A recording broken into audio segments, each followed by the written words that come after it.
시스템 반도체의 생산 거점으로 지정된 경기도 용인시 남사읍 일대입니다. 정부는 2042년까지 이 일대 710만 제곱미터 부지에 첨단 반도체 제조 공장 5개를 비롯해 관련 소재와 부품, 장비 기업과 연구기관 등 모두 150곳 이상을 유치한다는 계획입니다. 기존 삼성전자 공장이 있는 경기도 기흥과 화성, 평택 등을 모두 합친 것보다 20% 정도 더 큰 면적으로 IT 기업들이 모인 판교까지 연계되면 대규모 클러스터가 만들어집니다. 우선 300조 원에 달하는 대규모 민간 투자를 바탕으로 수도권의 세계 최대 규모의 신규 첨단 시스템 반도체 클러스터를 구축하겠습니다. 메모리 반도체에 편중돼 첨단 반도체 수요에 대응하지 못하는 취약점을 개선하기 위해 용인 일대 신규 단지는 부가가치가 더 높은 비메모리 시스템 반도체에 집중할 방침입니다. 삼성은 이번 반도체 단지 구축에 20년간 300조 원을 투자할 계획입니다. 가격이 작년에 비해서 반으로 떨어졌으니까 수출이 반으로 줄었잖아요. 언제 회복하느냐에 대한 문제잖아요. 수요자의 재고가 줄어들고 있기 때문에 희망이 보이고 있다. 최근 미국, 중국, 일본 등이 정부 지원을 내세워 자국 내 반도체 생산시설 유치 경쟁을 벌이고 있다는 점에서 국내에 대규모 투자가 이뤄지는 점은 의미 있다는 분석입니다. 수도권에 산업단지가 집중된다는 우려를 해소하기 위해서 비수도권 지역 14곳에도 각 지자체 중점 산업을 연결한 첨단 국가 산업단지들을 조성하기로 했습니다. SBS 최희원입니다. 네, 반도체 부진이 정말 갈수록 예사롭지 않은 것 같습니다.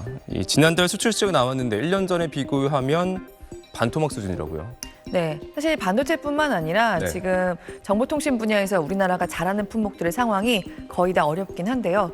그중에서도 지난해 하반기부터 빨간불이 켜졌던 반도체 수출이 지금 8개월째 큰 폭으로 줄어들고 있습니다. 2월에 반도체를 수출해서 벌어들인 돈이 1년 전보다 무려 41.5%가 줄어들었습니다. 그중에서도 우리나라가 세계에서 제일 잘하는 게 정보를 저장하는 데 쓰는 메모리 반도체인데요. 이 메모리 반도체로 벌어들인 돈은 무려 54% 가까이 줄었습니다. 문자 그대로 반토막입니다. 디스플레이는 42.2%, 컴퓨터와 관련 기기 수출액은 58.6%나 줄었는데요. 서로 다 별개의 품목이지만 또 모두 연결돼 있기도 합니다. 이게 우리나라뿐만 아니라 세계적으로 물가가 오르고 사람들의 주머니 사정이 좋지 않은 게 문제거든요. 여윳돈이 있어야 컴퓨터도 바꾸고 TV도 바꾸겠죠.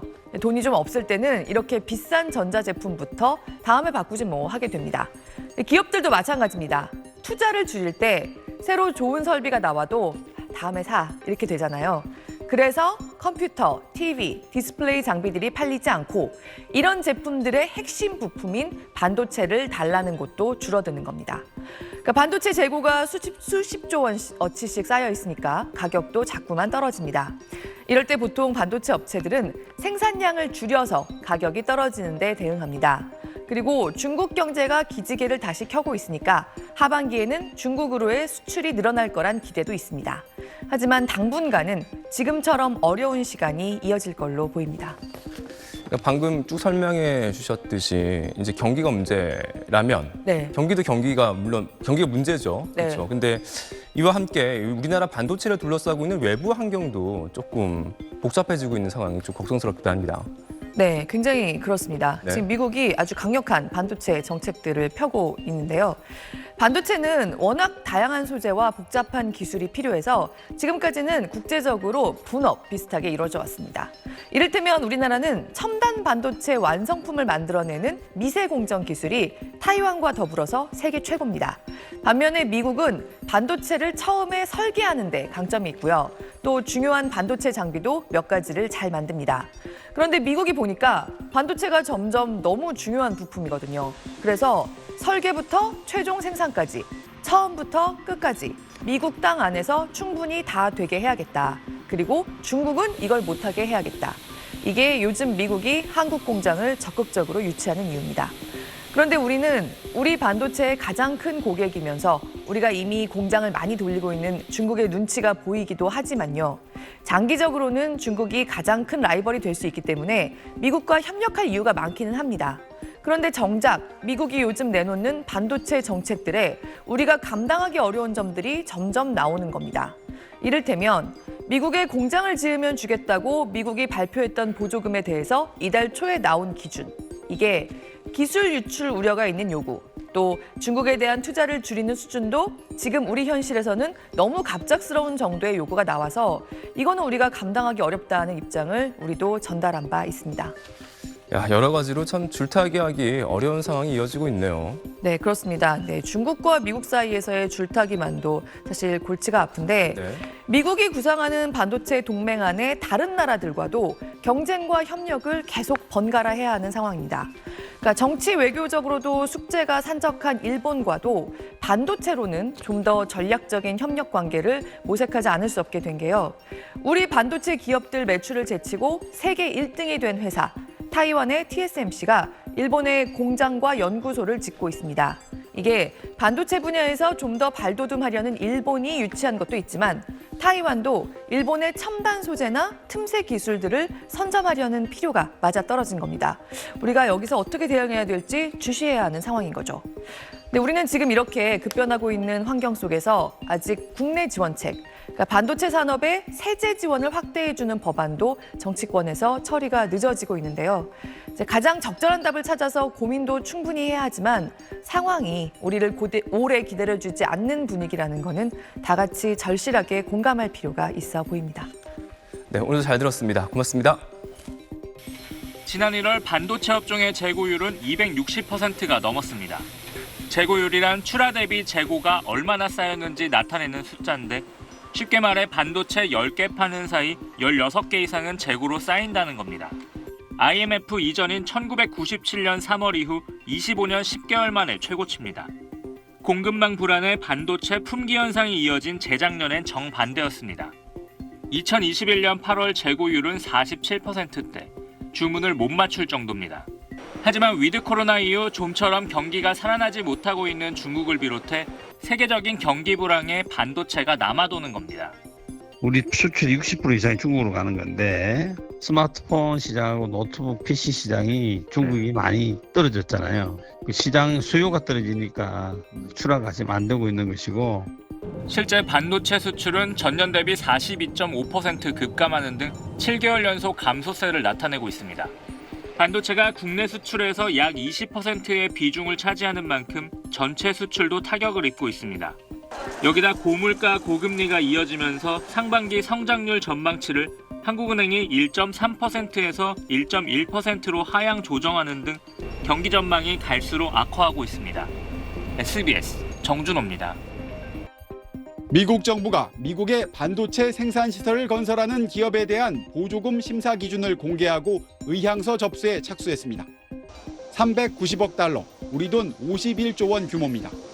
6개 심사 기준을 제시했는데 국가 안보를 최우선으로 꼽았습니다.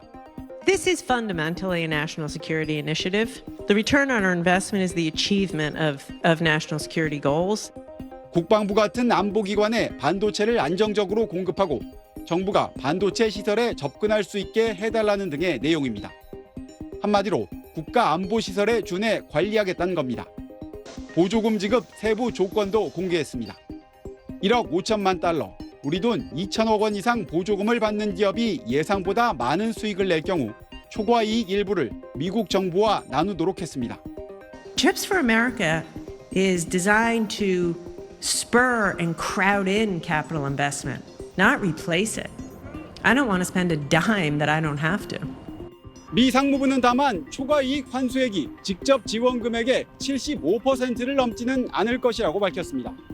또 규제 조항으로 보조금을 받은 기업들이 앞으로 10년간 중국, 러시아 같은 우려 국가의 반도체 생산 능력을 확장하지 못하게 했습니다.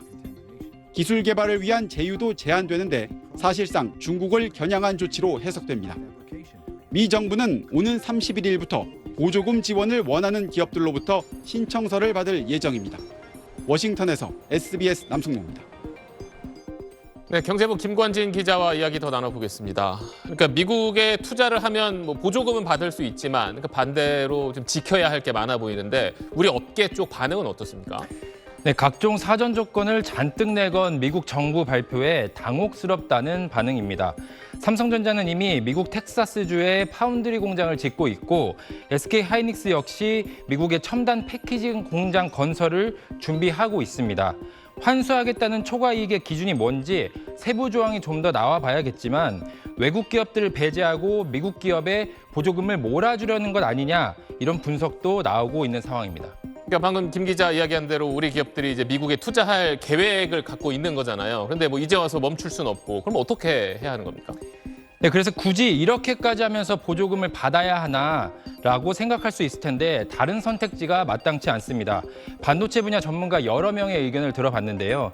이미 국내 기업들이 큰 규모의 미국 투자를 약속한 만큼 보조금 없이 투자를 확대하는 건 쉽지 않다는 의견이 많았습니다.